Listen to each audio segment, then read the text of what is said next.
Hello, my friends. I am your friend Kevin. Welcome to your Dvine Daily Blast message of the day. Here we go. We're in an angel numerology number 6 day.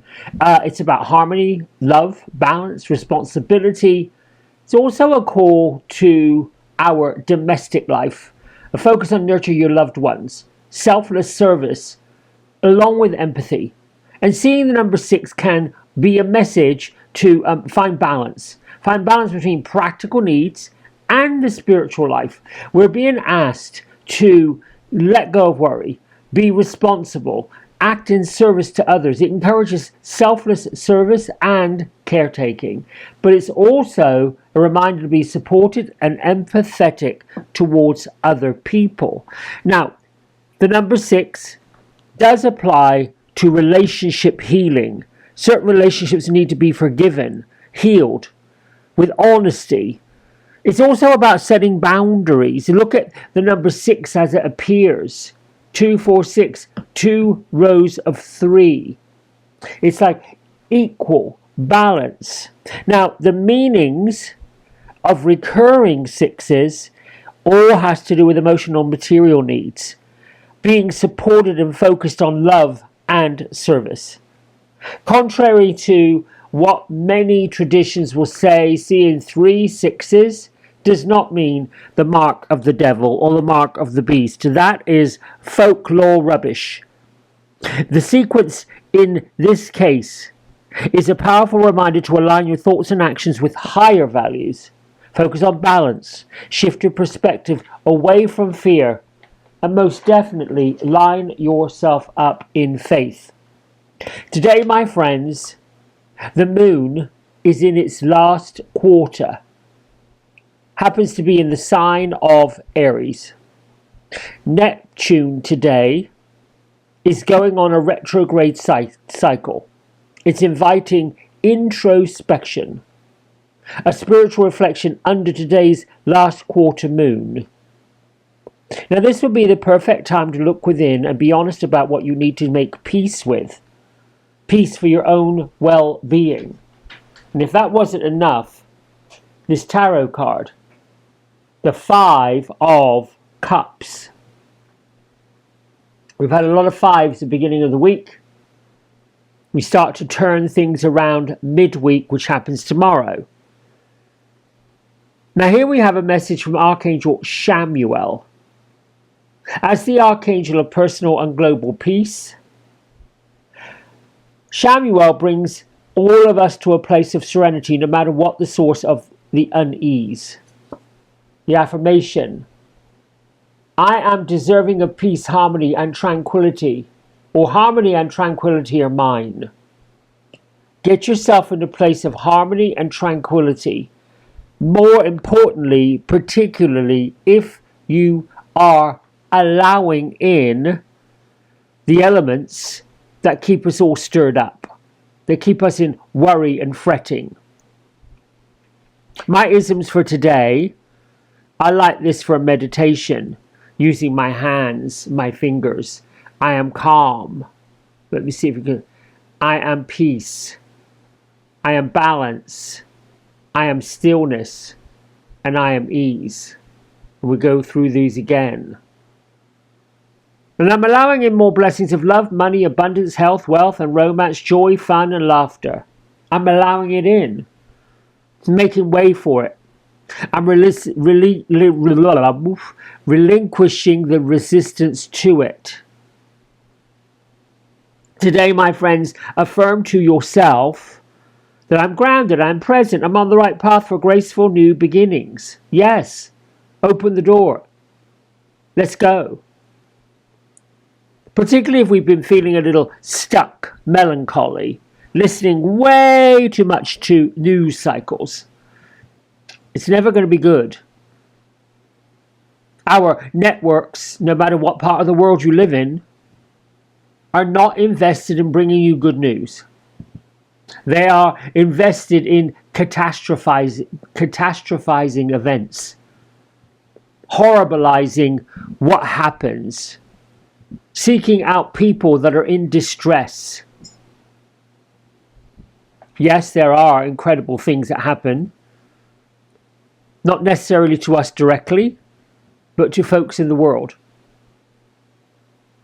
And their journeys dramatically change. Empathetic people of the number 6 can most easily be pulled into all of that, can most definitely be influenced by it. Be careful, mindful. How do you heal yourself from some of these somewhat painful observations? Hilarion is with us all week long, and the message really is divine emergence. Be seen. Let the world know your gifts.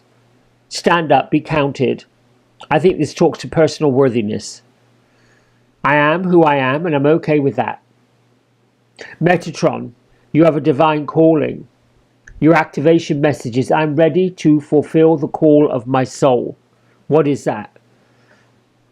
Many of you may be questioning your legacy on the earth, what role you're playing.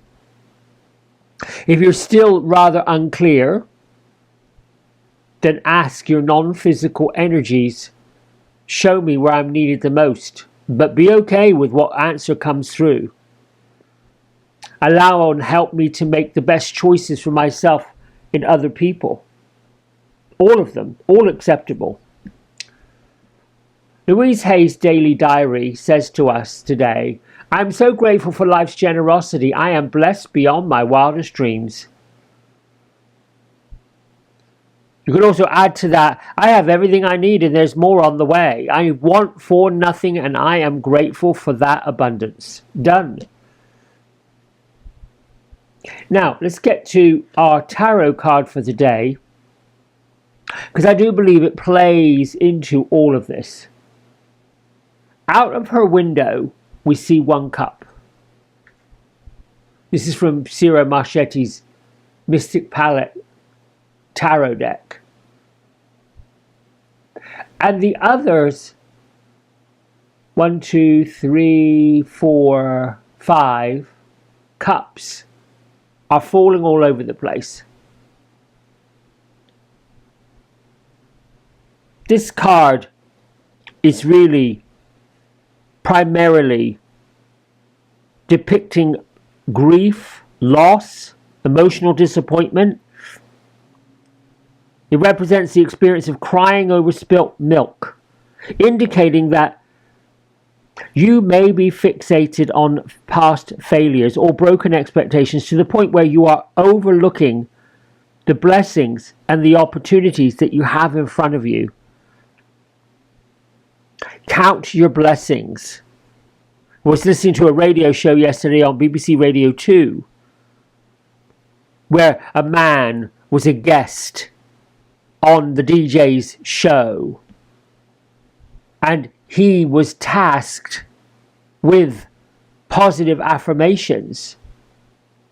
He was tasked with coaching the room of DJs, if you will, at the radio station with a feel-good. And he just simply said, it is important for the world to count the blessings they have, to be mindful that we can see, that we can walk, that we can talk, that we can do the things that many other people cannot do. That we have choices when it comes to our meals, when many don't have the choice. These are indeed blessings. The blessings of creativity, the blessing of love, the blessing to get still when we need to be still, the blessing to create balance where there seems to be turmoil. All of this stuff. Allowing in more blessings, being grateful for these abundant blessings, keeps the blessings coming. All right, fairies, here we go. Let's find the fairy card. Thank you, thank you, thank you. You know, this thing, yesterday I was running the vacuum and it keeps knocking against this stand that this camera is perched on. It's probably a reminder that I need a different setup for this overhead camera.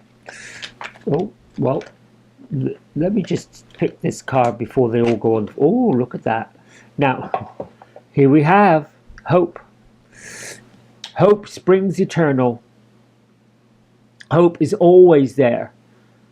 I love this fairy of hope because here we see the white dove, here we see the rainbow, and our fairy queen of hope is looking on the horizon.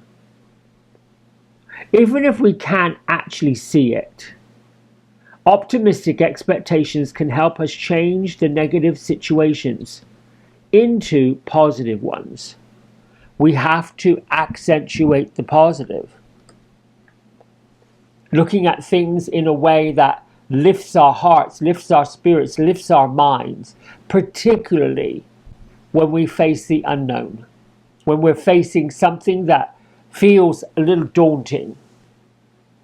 You know, sometimes when we need to, when the lesson is about to be learned, when the revelation is about to reveal itself, things can and do appear the most daunting.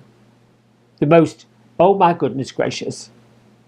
We often find people that say they really didn't know how they were going to get out of this issue until they surrendered to the issue.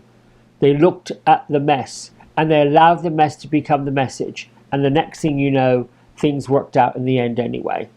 That may be the lesson. All right, my friends, thank you for liking. Thank you for subscribing. More importantly, I am blessed every time somebody leaves a comment, even if it's just to say hello. It makes a big difference. Until tomorrow, I wish you many blessings.